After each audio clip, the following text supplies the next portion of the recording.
Hello दोस्तों, welcome to decoding SSC. जैसे कि आप सभी को पता ही होगा कि एसएससी सीजीएल 2024 के जो पोस्ट प्रेफरेंस फॉर्म है वो आउट हो चुके हैं। तो आज के इस वीडियो में हम जो पोस्ट प्रेफरेंस कितना इम्पोर्टेंट है उसके बारे में जानेंगे, और जो पोस्ट प्रेफरेंस से रिलेटेड जो बहुत इंपॉर्टेंट चीज़ें हैं वो मैं आपको बताऊंगा। देखिए, यहाँ तक पहुँचना ही बहुत बड़ी बात है। पहले प्री देना, फिर मेंस देना, फिर पोस्ट प्रेफरेंस, तो यहाँ तक पहुँचना भी बहुत बड़ी बात है। तो इस वीडियो में मैं आपसे जो अपना एक्सपीरियंस है वो शेयर करूंगा और बताऊंगा कि मैंने कौन कौन सी जो गलतियां हैं पोस्ट प्रेफरेंस के रिगार्डिंग करी थी, जिनका खामियाजा मुझे कुछ समय बाद जो है वो देखने को मिल गया था। उनका खामियाजा बहुत अच्छी तरीके से मिला था, क्योंकि मुझे रिज़ाइन देना पड़ा था अपना। तो चलिए पहले मैं आपको अपने बारे में बता देता हूँ। देखिए, मेरा जो सिलेक्शन है वो एसएससी एमटीएस 2022 से हुआ था।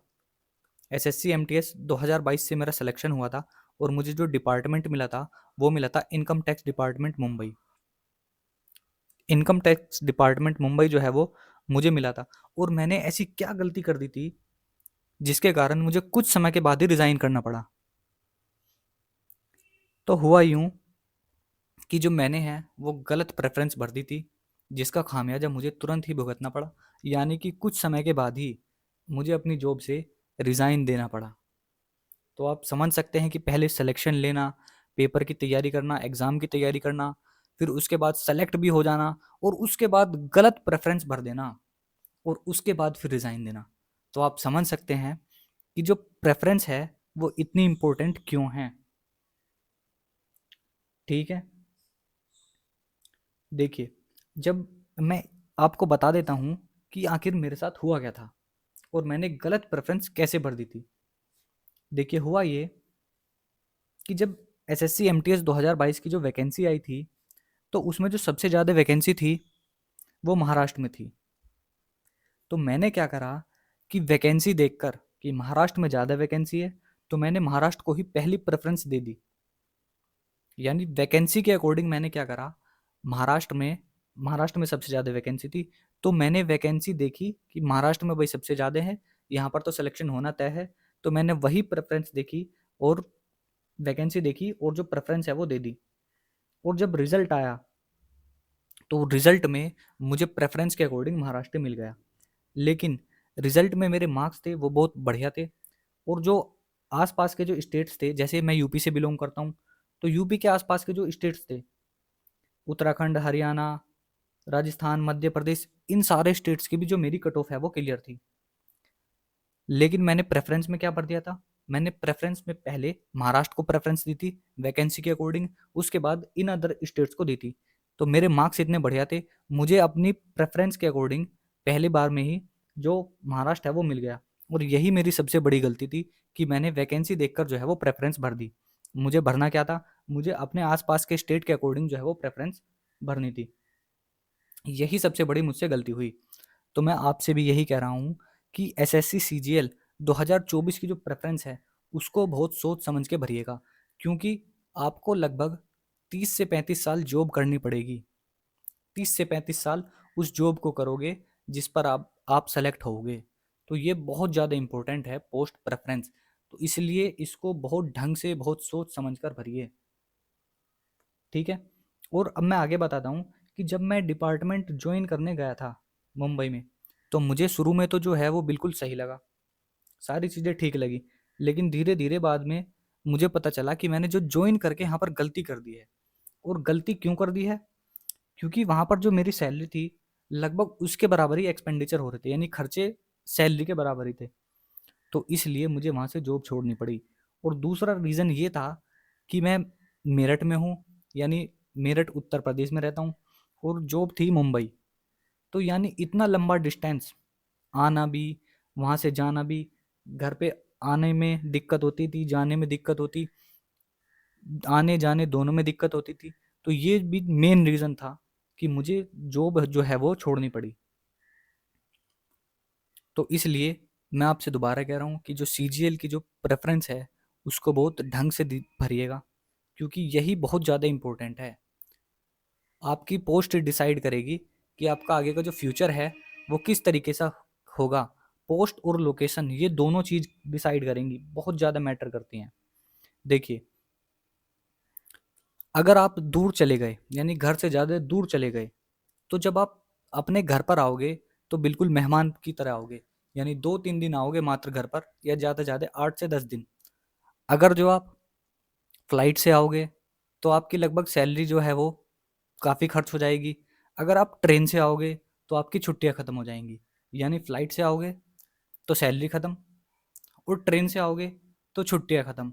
तो ऐसा ना हो कि ये आपके साथ हो जाए। तो इसलिए सीजीएल की पोस्ट प्रेफ़रेंस को बहुत ढंग से भरो। चाहे 1-2 दिन सोचने में टाइम ले लो। सोचने में 1-2 दिन टाइम लगा दो, लेकिन इसको ढंग से भरना, क्योंकि ये आपके भविष्य का सवाल है और इसके अकॉर्डिंग ही आपको चीज़ें मिलेंगी। यानी आपकी प्रेफ़रेंस के अकॉर्डिंग ही जो है आपको पोस्ट मिलेगी, और फिर बाद में चेंज नहीं होगी। अगर देखो, अगर आप इंस्पेक्टर बन के भी साउथ में चले गए ना, तो फिर आप घर आने के लिए बहुत ज़्यादा परेशान हो जाओगे। अपने आस-पास, घर के आस-पास मिल जाए, वो ज़्यादा बेटर है। तो आप लोकेशन पर फ़ोकस करना, अपनी लोकेशन के आस-पास फ़ोकस करना। अगर आपके मार्क्स बहुत बढ़िया हैं, तो कोशिश करो कि होम स्टेट मिल जाए। अगर होम स्टेट नहीं मिलता, तो थोड़ी लोअर पोस्ट ले लो और पास करो कि आपको नॉर्थ में मिल जाए। साउथ जाने से बेटर है, क्योंकि साउथ में कुछ फ़ायदा नहीं है जाकर।